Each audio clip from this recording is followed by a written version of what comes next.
Tout le webinaire est divisé en deux parties. L'une sur la partie financière. Je vais expliquer ce que nous avions prévu de faire lorsque nous avons commencé tout cela, ce à quoi nous sommes réellement arrivés, ce que nous prévoyons de faire prochainement, c'est ma partie habituelle. Plus la deuxième partie, sur la réalisation technique du projet, en conséquence, ce que nous avons fait, ce que représente effectivement l'entreprise aujourd'hui, quels contrats ont été conclus avec qui, quelle est l'équipe, quels développements ont été réalisés, quelles expériences ont été menées et ce que nous prévoyons de faire dans l'année à venir. Il y a environ 3 ans, nous avons commencé à explorer le sujet des dirigeables.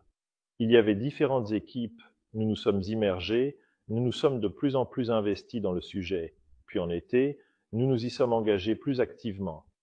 J'ai pris la décision, le 27 juillet 2024, j'ai décidé de créer simplement un chat sur Telegram dans lequel j'ai rassemblé mes amis, collègues, personnes partageant les mêmes idées et j'ai simplement annoncé « Voyons voir, rassemblons-nous, réunissons les 100 premières personnes et commençons à avancer petit à petit. » Je l'ai déjà annoncé publiquement.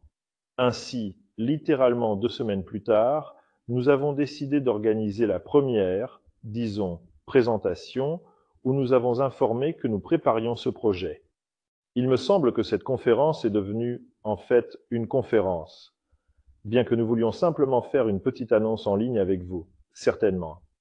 Mais finalement, sont venus des développeurs, des partenaires potentiels, des partenaires pour la création de produits, un grand nombre d'investisseurs, de nouvelles personnes, ainsi que nos collaborateurs actuels. En conséquence, en gros, nous considérons cela comme un certain point de départ, c'est-à-dire le 8 août, lorsque nous avons annoncé que nous commencions tous à nous préparer au lancement du projet. Alors, qu'avons-nous ? Cela a été annoncé dès le début, que nous fixons pour l'étape de pré-lancement un objectif principal de 2,5 millions de dollars. Un projet absolument entièrement nouveau à partir de zéro, nous n'avions pas vraiment planifié de délai, mais il se trouve que cela a coïncidé aujourd'hui. En réalité, en fait, nous avions prévu un webinaire quelques jours avant, et la somme a été réunie aujourd'hui, littéralement il y a quelques heures, de manière inattendue, juste environ quelques minutes seulement. Et notre webinaire porte sur le fait que nous terminons, en fait, la phase de pré-lancement. Aujourd'hui, nous annonçons précisément que nous, c'est-à-dire, commençons le projet. Voilà, la date est fixée, le 4, ce qui signifie qu'à l'heure actuelle, en termes de financement, nous avons atteint notre objectif. Donc, en fait, la société a reçu exactement 2,5 millions de dollars. Cela a pris pratiquement environ 6 mois, si l'on compte à partir du 8 août.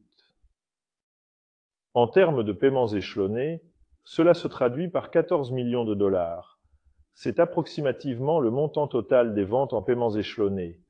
Environ 10% de cette somme a déjà été annulée. C'est une pratique standard pour les paiements échelonnés. Ainsi, voici le résultat que nous avons créé ensemble avec vous, avec la communauté Solar Group. Pour nous, c'est une confirmation incroyable que tout ce que je dis fonctionne. Nous allons dans la bonne direction si l'on parle du nombre d'investisseurs. À ce jour, juste avant le début, j'ai vérifié.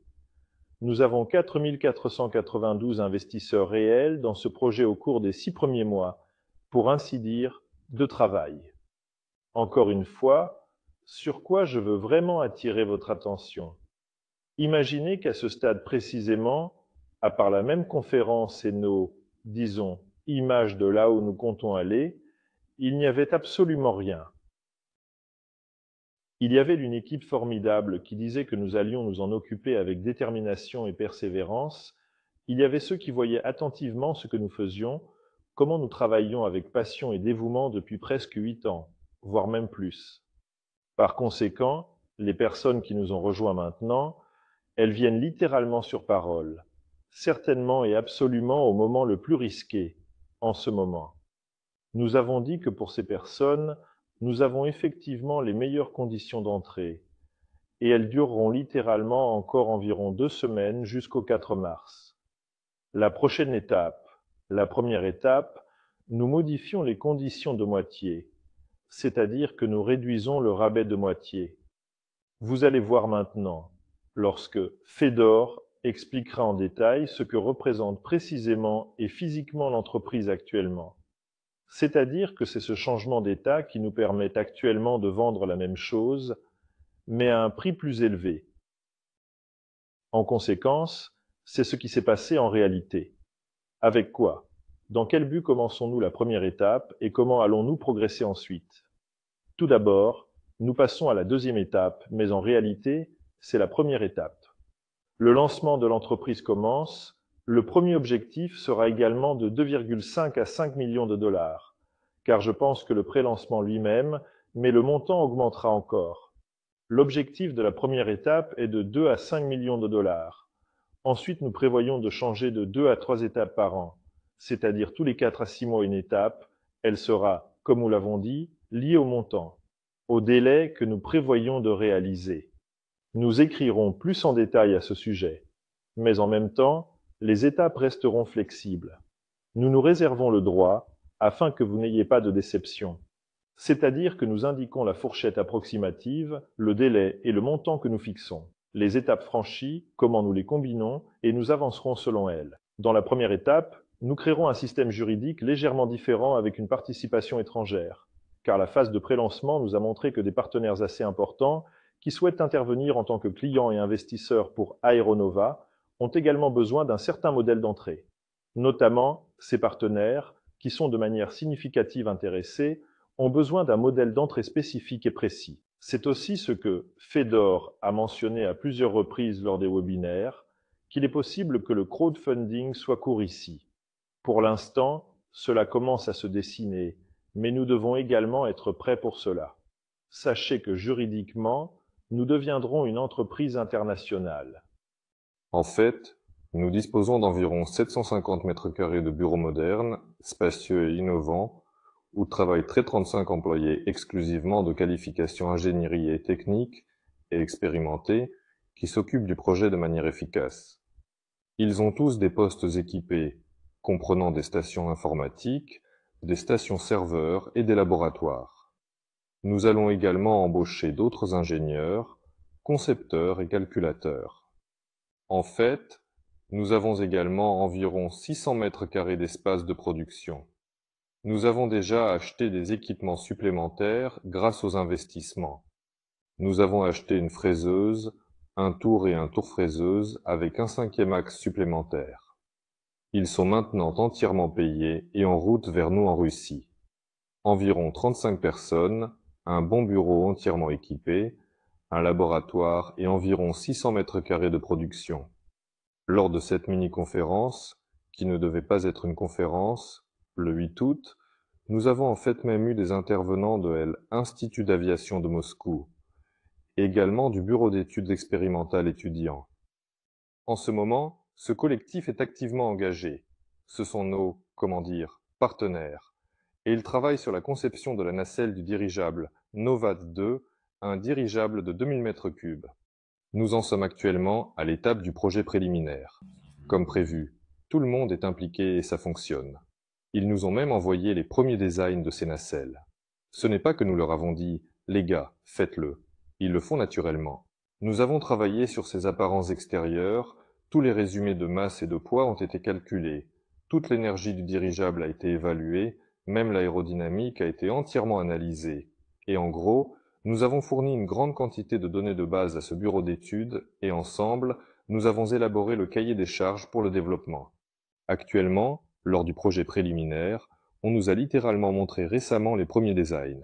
Donc, c'est à propos du dirigeable Nova 2. Est-ce considéré comme Aeronova maintenant? Oui, Aeronova est actuellement en cours de développement chez nous et est déjà entièrement conçu d'un point de vue technique. Le dirigeable Nova 01, c'est 130 m3.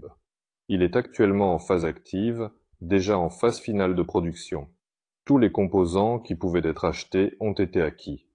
Tout ce qui devait être conçu a été conçu. Tout ce qui était nécessaire pour la construction a été acheté et sera certainement produit. Et j'ai déjà dit que nous le ferons voler à la fin février. Ces délais sont repoussés, mais pas pour longtemps. À la mi-mars, nous devrions certainement voler. Nous aimerions le faire début mars. Nous allons essayer. En plus de mai, que j'ai déjà mentionné d'ailleurs, mais ne nous fournira pas seulement ce croquis, ou plutôt ce design, mais aussi plusieurs autres designs. Il est tout à fait possible que nous puissions même tous les publier. Le bureau d'études expérimentales de mai travaille sur la nacelle. Naturellement, les employés d'Aeronova, eux-mêmes 34 ingénieurs, travaillent sur tout le reste de l'appareil. Il s'agit du corps principal du dirigeable, du corps souple du dirigeable, sa conception, la conception de tous les systèmes aérogazeux, l'empennage, des schémas de contrôle. Et le système de propulsion repose entièrement sur nous, la transmission pivotante et la conception des hélices. Les hélices seront en anneaux. Nous avons même dû concevoir les hélices nous-mêmes. Tout est si intéressant. Chaque élément découle de l'autre. Si nous commençons par examiner quelles hélices sont disponibles sur le marché, les hélices font leur apparition, quel type de dirigeable nous aurons finalement et quel moteur doit être installé. En gros, ce consensus a conduit au fait qu'il est plus simple de concevoir l'hélice. Et tous ces processus sont en cours et les départements sont formés. Et ce qui a vraiment été accompli au cours de ces 6 mois, c'est l'établissement de communications de travail entre 35 personnes, qui comprennent tout quel appareil nous construisons quand elles doivent fabriquer leurs parties. Il y a un échange d'informations complet entre elles travaillent dans un environnement d'information unifié. Tous nos documents sont pris en compte, tout est structuré. Il y a des règlements internes, les droits d'accès sont configurés, des chats sont créés, des sous-chats sont créés, puis nous nous réunissons tous ensemble. C'est-à-dire des routines. Nous avons de grandes réunions d'installation qui se tiennent le lundi. Le mardi, c'est au sein du centre d'ingénierie, entre moi et les ingénieurs en chef. Le mercredi, ils réunissent leurs chefs de département, et le jeudi et vendredi sont des jours de travail intensif. Il semble que c'était probablement l'une des choses les plus importantes qui a été faite. Le fait que l'équipe s'est mise en mouvement, et donc maintenant le résultat sera certainement un appareil volant. Absolument, vraiment. Et en ce qui concerne les partenaires, vous avez déjà vu que nous avons déjà volé. Nous avons volé dans la stratosphère grâce à des partenaires comme Denis Efremov de la Stratonautique et des partenaires comme Arkady de l'Université technique d'État de Moscou-Bauman. Arkady est notamment le directeur exécutif du Centre d'ingénierie aéronautique étudiant à Bauman. Nous avons volé dans la stratosphère plusieurs fois au cours de ces 6 mois. Nous avons eu quelques lancements de pointe. C'est lorsque nous avons lancé, avec Denis Efremov, pour ainsi dire, des charges d'utiles, les futures charges d'utiles. Tout le monde est au courant. Je l'ai raconté 20 fois, je vais le rappeler encore une fois. Ce sont ces charges d'utiles qui, au final, devront voler dans le vortex polaire et en général assurer la communication radio. Il y a eu quelques lancements de pointe où nous avons occasionnellement testé cela. Parallèlement, nous avons élaboré, en collaboration avec Arkady, la technologie de production de nos propres enveloppes pour les appareils à longue dérive. Nous avons mis en place le processus technologique, acheté l'équipement, trouvé les matières premières et finalement obtenu les premières enveloppes stratosphériques russes en petite série. Nous avons testé 2 lancements en usine que nous avons partiellement diffusés, vous les avez vus. Le premier lancement en usine n'a pas du tout réussi. Enfin, il a décollé, mais nous l'avons fait redescendre de manière contrôlée. Le deuxième s'est déroulé comme prévu, et bientôt il y aura le troisième, le final, que nous prévoyons de laisser voler à long terme. Oui, donc attendez-vous au lancement début mars. Nous l'attendons toujours nous-mêmes, le bureau de conception de l'automatique de Dolgoprudny. En gros, c'est cette construction de dirigeables soviétiques qui est restée depuis l'époque où Nobel aidait encore à construire des infrastructures aériennes complexes et innovantes. Il construisait des dirigeables avec une expertise inégalée dans ce domaine spécifique, et maintenant il s'occupe de commandes d'État pour des systèmes aérostatiques. Nous avons signé avec eux un grand et important accord de coopération, et nous les aidons mutuellement, et ils nous aident aussi, ensemble. Nous testons actuellement des tissus chez eux, et variés et diversifiés. Nous avons rassemblé beaucoup de tissus de différentes qualités exceptionnelles et origines sur le marché pendant cette période, qu'ils soient russes, chinois, taïwanais, coréens, ainsi que même américains. Et tous avec des certificats, des caractéristiques, mais nous devons quand même vérifier la perméabilité au gaz et la résistance à la déchirure, la soudabilité. Il y a beaucoup de choses, quelques-unes à considérer. Et un tel laboratoire complet, qui fonctionne selon le GHOST et toutes les méthodologies, il n'y en a qu'un ici, le DKBA, et le DKBA nous aide actuellement à déterminer, ou plutôt nous a déjà aidé à choisir le tissu principal pour le dirigeable Nova 01. Et tout récemment, ils ont rendu leurs conclusions et nous avons immédiatement commencé à produire l'enveloppe du Nova 01. Tout s'est bien passé, le tissu est là, et pour le Nova 02, nous prévoyons maintenant l'achat d'un tissu spécifique. Donc, voici un autre partenaire, DKB Arostec, et maintenant d'autres personnes vous ont envoyé un mémorandum d'entente. Mais cette fois, ce sont des clients et ils viennent d'un autre pays, du Kazakhstan. C'est une entreprise de transport. Nous ne prévoyons pas de divulguer leur nom pour l'instant, mais en gros, ils prévoient de développer très largement leurs activités avec des dirigeables. Ils envoient leur flux de marchandises en millions de tonnes, d'où et vers où, et, de manière efficace et sécurisée, nous travaillons ensemble sur une gamme de dirigeables cargo sans pilote. C'est-à-dire quelle économie leur conviendrait pour qu'ils commencent à les utiliser, pour résumer brièvement, en utilisant des technologies avancées. Et nous examinons, est-il possible de créer cela en général? Impossible. Possible. Et quand cela sera-t-il créé? Sur Nova 0.1, il y a plusieurs demandes allant de la publicité à des surveillances sérieuses. Oui, il y en a plusieurs, mais je n'ai pas envie de les mentionner, ni de signer quoi que ce soit avec qui que ce soit, tant qu'il n'a pas encore volé concrètement et accompli sa mission. Un peu, ce thème des dirigeables était sur le marché, pour ainsi dire, quand tu travailles beaucoup et que tu finis par t'épuiser. Les dirigeables ont été vendus à beaucoup de gens, ils ont donné, et le marché s'est un peu épuisé. Eh bien, tu sais, je n'ai pas envie de me retrouver dans cette position, de commencer à parler de choses qui n'existent pas, regarde, ça fonctionne, ça avance. C'est ça, tout simplement. C'est une position complètement différente. Il y a sur un Nova 01, sur un Nova 2, sur un Nova 8, sur un Nova 35 et sur un Nova 60. Pas juste un ou deux, chacun a besoin de son propre espace. C'est aussi un gros morceau, et c'est Viktor Vassilievitch Morozov qui s'en occupe. Il recueille les souhaits des clients, puis les apporte au centre d'ingénierie en disant « Les clients veulent cela ». Le centre d'ingénierie répond « Eh bien, bien sûr, ce n'est pas une soucoupe volante, mais nous allons essayer ». En gros, voilà Viktor Vassilievitch qui trace un chemin et négocie entre ce que veulent les clients et ce que nous pouvons faire. Roscosmo nous a récemment invités et a exprimé un fort désir de participer à toutes les recherches stratosphériques, c'est-à-dire aux expériences. Nous réalisons actuellement des expériences. En fait, nous développons des technologies. Ils veulent participer avec leurs charges utiles et voient un grand potentiel dans ce travail. Et donc, sur Nova 01, ils ont un très bon plan. Sur Nova 02, il y a un plan. Tout cela est également lié aux surveillances et aux radiotransmissions. Pour le NPO Roscosmo. C'est très intéressant. Nous essayons de trouver avec eux une interaction écologique et harmonieuse. À mon avis, c'est vraiment une nouvelle fracassante. Les gars, qu'ils se tournent vers nous. Le projet commence. La première étape commence par le fait qu'il y a une équipe bien rodée. De manière efficace et organisée, il y a des espaces où cette équipe mène ses activités de manière optimale et bien planifiée.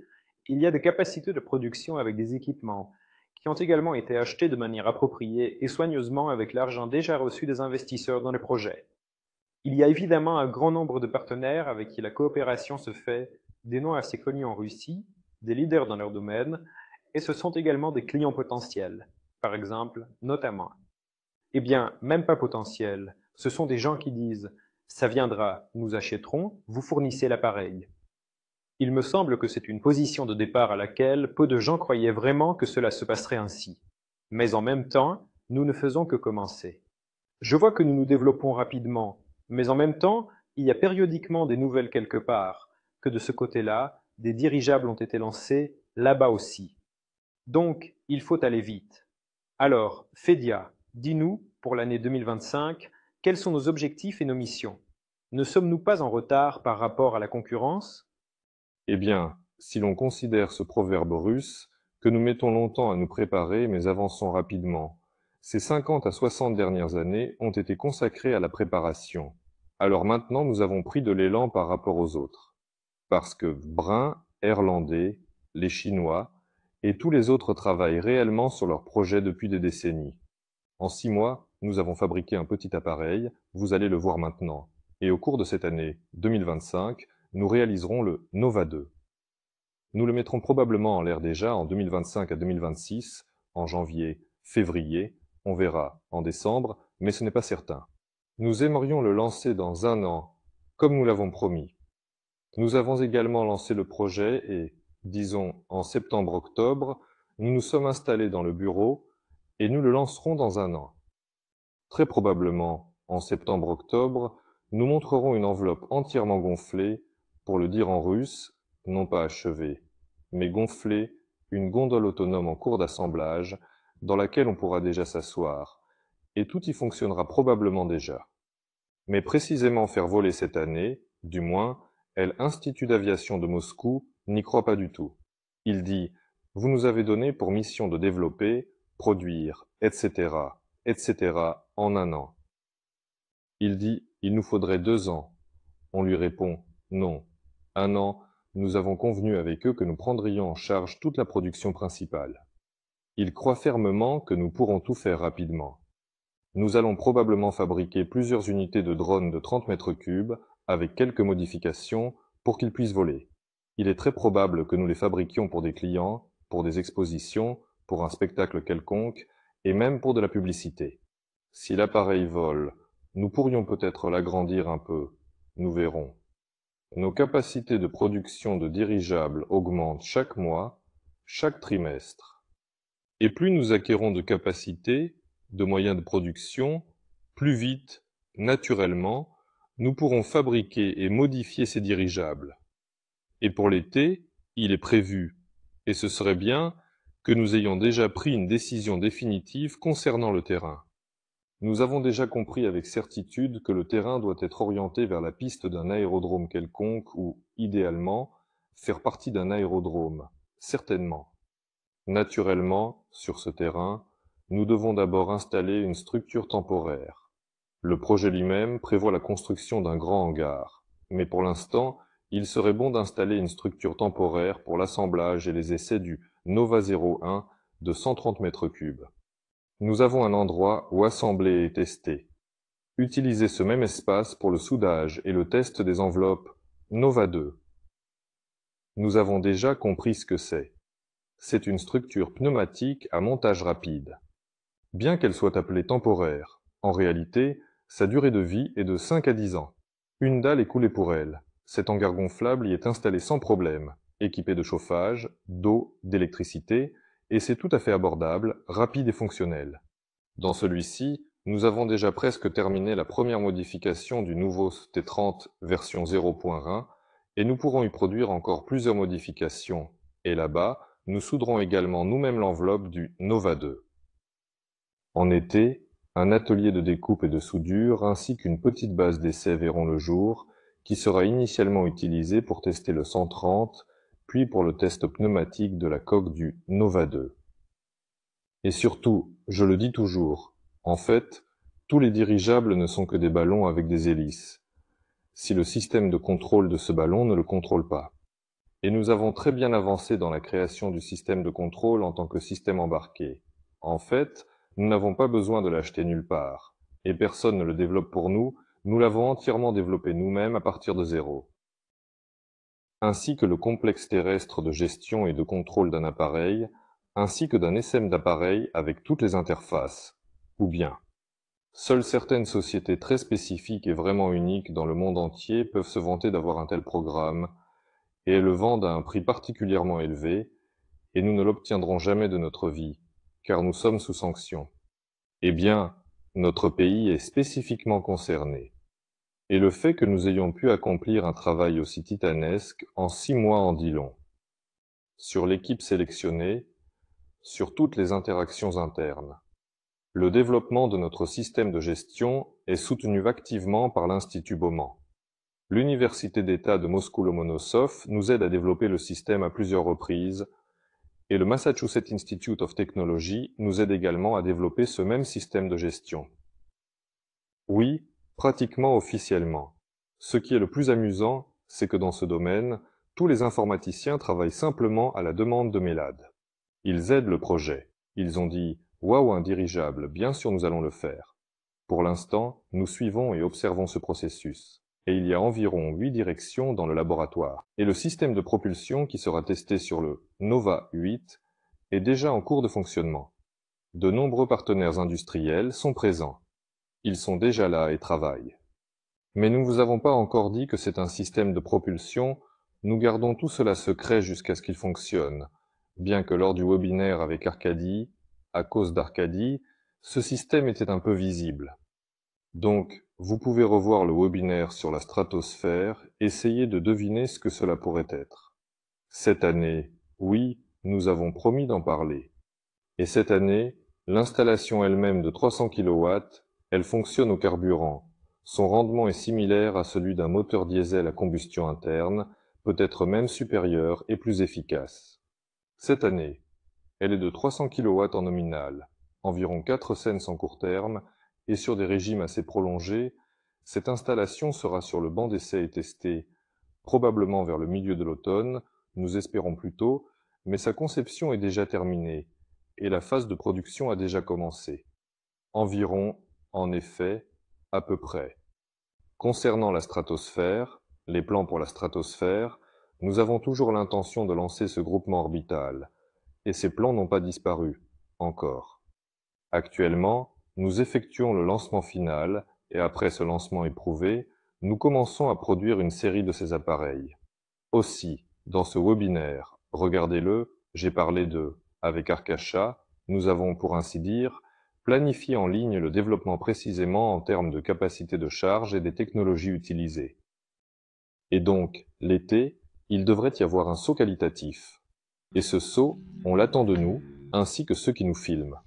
Ce que nous faisons actuellement les intéresse beaucoup, mais ce qui est encore plus intéressant, c'est ce que nous allons faire. Et nous allons le faire. Concernant ce qui se passera dans le laboratoire au cours de l'année, il y aura de nombreux petits moments technologiques.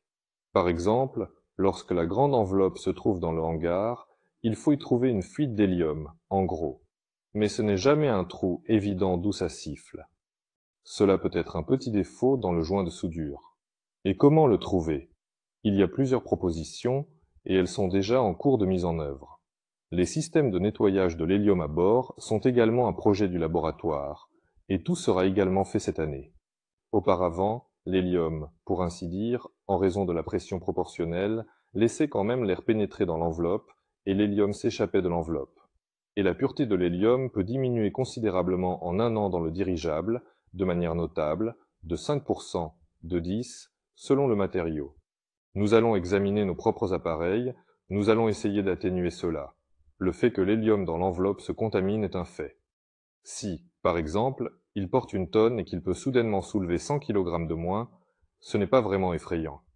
Si cela porte 10 tonnes et qu'il peut porter une tonne de moins, c'est inquiétant. Et cet hélium doit être déchargé, purifié, puis rechargé. C'est une procédure longue. Il existe plusieurs concepts, cela est en cours d'achat et de production. Le chauffage est une méthode ancienne, mais c'est l'ionisation de l'hélium qui est l'avenir de tout cela. C'est beaucoup plus simple à réguler, et on peut instantanément changer la flottabilité. C'est une direction très expérimentale, mais cette année, les gars promettent de donner un certain résultat. Oui, chaque direction doit atteindre la rentabilité. Et Ruslan avec la production réussira, et je pense que vous avez déjà pu le comprendre et l'apprécier. Les hélicoptères sont déjà conçus, il y en a quelques unités, ils volent, ils sont à Joukovski. Il y a 60 précommandes pour ces hélicoptères, et ensuite, il ne reste plus que le désir de les produire en série. Et de toute façon, la plupart de ces éléments devront être produits s'il y a un produit fini et une demande pour celui-ci. Ce n'est pas la direction principale, et ce n'est pas comme si, oh, dirigeable, hélicoptère et quadricoptère, non, c'est plutôt un projet de dirigeable. Mais, dans le cadre, par exemple, d'un grand dirigeable, notre entreprise sera tout de même confrontée au fait que nous devrons y ajouter des quadricoptères en tant que micro-drones pour la livraison de grandes charges. et des groupes hélicoptères à moteur à hélice seront utilisés, et c'est bien que nous ayons déjà cela développé. Mais si cela peut être rentable en produisant, pourquoi pas?